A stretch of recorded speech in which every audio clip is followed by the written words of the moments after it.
I'll be president of this country. I will be president of this country. He created his own party, the MOP, the Movement of the People.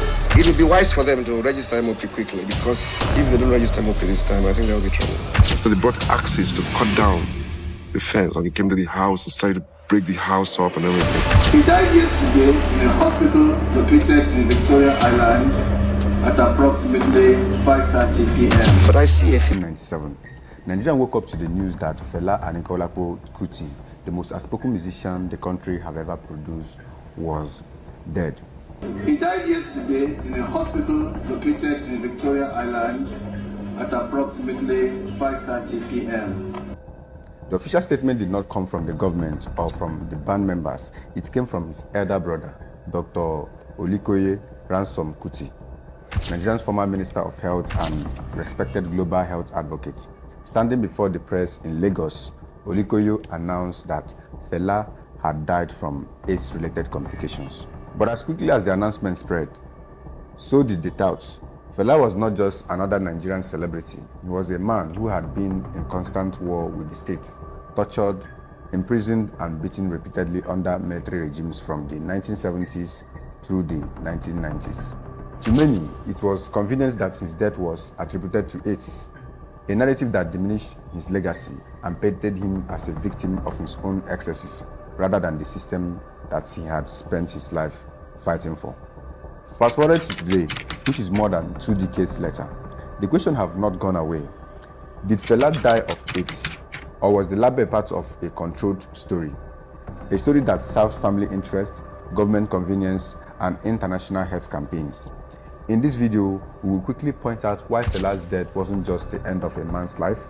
Instead, it has become a battleground for truth, politics, and image controlled in Nigeria. Stay glued as we ride on, but don't forget to like and subscribe.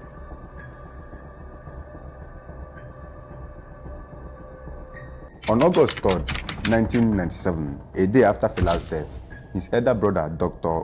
Olikoye Ransome-Kuti, called a press conference in Lagos. He was not only Fela's brother, but also one of the most respected figures in the public health in Nigeria. Olikoye had served as Minister of Health from 1985 to 1992 under General Ibrahim Babangida, and had spent years campaigning against the spread of HIV and AIDS in Nigeria. So whenever he spoke, Nigeria listened. In front of local and international journalists, Olikoye stated clearly that Fela Anikulapo Kuti had died of complications from AIDS. The immediate cause of death is heart failure, but it had many complications arising from the acquired immune deficiency syndrome. It was the first time in Nigerian history that the family of such high-profile figure openly admitted that an AIDS-related death was something that happened in the family. So, asking the question why? It was because at that time, HIV and AIDS was surrounded by deep stigma. According to the UNED, Nigeria's first national case of AIDS was officially reported in 1986, and by mid-1990s, the country was facing one of the fast-growing epidemics in Africa. Yet most Nigerians did not speak out openly. Families would bury relatives without disclosing the cause of their death. Hospitals often listed vague illness on death certificates. Public figures almost never associated themselves with the disease. For many, it was seen as a mark of shame. This was why Olikoye's statement mattered beyond Fela himself. He had spent years warning Nigerians about the rising danger of HIV, urging the government to take it seriously. After leaving office, he continued as advocate, working with global health organizations to break the silence around the epidemic, declaring that his own younger brother, the most famous musician Nigeria had ever produced, had died of AIDS. But what really made the statement about his brother really true? Well, let's look at the life of the man himself, who is Fela Kuti. Fela Kuti Anikulapo was not just a musician. He was a man who built his life around defiance. He rejected Western medicine, refused conventional treatment, and trusted instead in his own mix of traditional healing, marijuana, and spiritual practices. For decades, he publicly mocked doctors and hospitals, calling them corrupt extensions of same Western system he spent his career opposing. His personal life gave more ammunition to the official AIDS narrative. In 1978, Fela shocked the country by marrying 27 women in a single ceremony, most of them dancers and singers in his Kalakuta Republic commune. Although he later let them choose whether to stay with him, he continued to live openly with multiple partners until his death. His philosophy of free love was not hidden. It was celebrated in his lifestyle, in songs, and in a way he carried himself on stage. At that time, the disease was popularly associated with promiscuity and immoral living. Fela, in public eyes, embodied both. He smoked marijuana endlessly, preached against monogamy, and kept dozens of partners. Fela lived recklessly, so AIDS might have been a natural consequence of his own actions. His constant clashes with the state only reinforced the image of a man who lived outside normal rules. They say Nigeria is against apartheid. Nigeria is this, Nigeria is a good...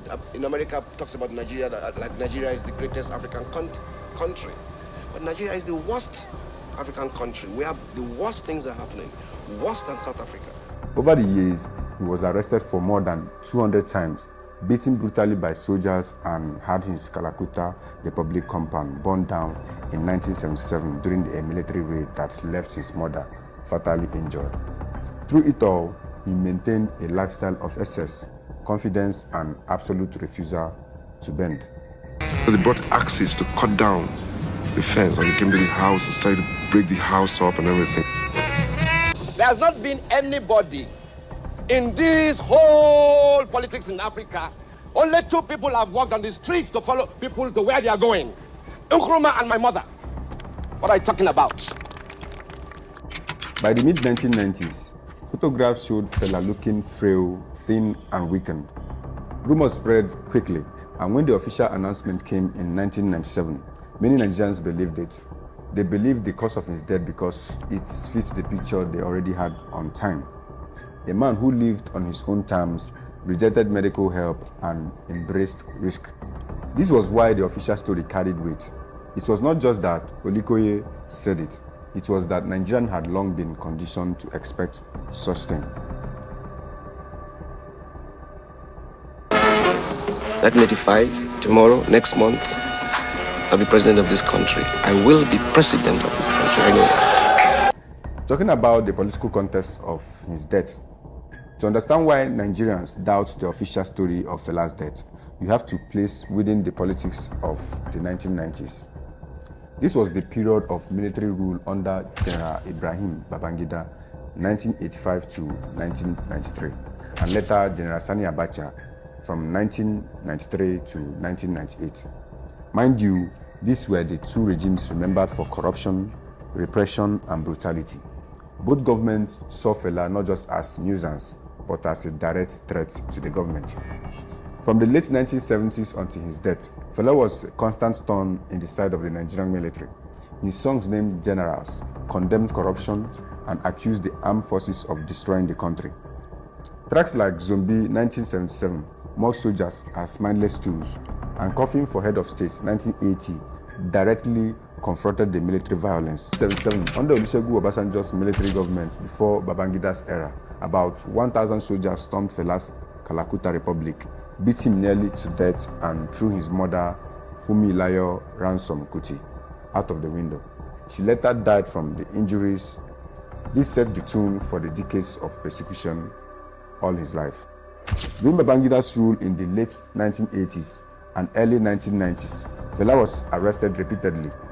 In 1984, just before Babangida seized power, Muhammad Buhari military regime sentenced him to 5 years in prison on a trumped-up currency smuggling charge. Amnesty International declared him a prisoner of conscience, and he was released in 1986 when Babangida wanted to improve his international image. But even after that, harassment never stopped. By the mid-1990s, under Sani Abacha, Fela's situation worsened. Abacha was known for silencing critics, and Fela was still drawing crowds, still singing against the military corruption, and still refusing to bow to the government. Reports from those close to him say he was frequently targeted, harassed, and monitored by the security agents. This history is what fuels the conspiracy theory. Fela was not just a popular musician, he was one of the loudest voices against dictatorship in Nigeria. So some Nigerians thought it was suspicious that a man who survived decades of state violence suddenly died quietly from AIDS in 1997, at the height of the Abacha's rule. The theory suggests that declaring AIDS as the cause of his death was convenient for both the state and for international health campaigns. And why? He stripped away the possibility of martyrdom and reframed Fela's end as the consequences of his own excesses, rather than the final act of system that had spent years trying to destroy him. Whether or not AIDS killed Fela, the real issue is what his death reveals about Nigeria. In life, Fela was a symbol of resistance. In death, he became a symbol of how truth in Nigeria is often managed, twisted, or left buried in uncertainty. When Olikoye Ransome-Kuti announced AIDS as the cause of his death, he may have been speaking the medical truth. He may also have been making a calculated choice to use his brother's passing as a lesson for the public health. But in Nigeria, the truth is rarely accepted at face value. Decades of military propaganda, lies, and cover-up train people to suspect manipulation in every official statement. The country was coming out of Babangida's years of hidden deals and Abacha's dictatorship of silence, and Nigerians seen journalists murdered, activists executed, and entire events rewritten by those in power. Against that backdrop, it was difficult for many to believe that Fela's death was only about disease. No doubt, the way Fela's story was closed off also reflects Nigerian struggle with image and reality. Internationally, his death as the AIDS icon aligned with Western health agendas and global fight against HIV. Domestically, he stripped Fela's political battles of their force and framed his life as a cautionary tale about excesses, more like rewriting the meaning of life. In the end, Fela's death is less about exact medical cause and more about what it says about the country he lived and died in. Nigeria is a place where power can shape reality, where image often replaces truth, and where history is left open to conspiracy because official accounts are never trusted.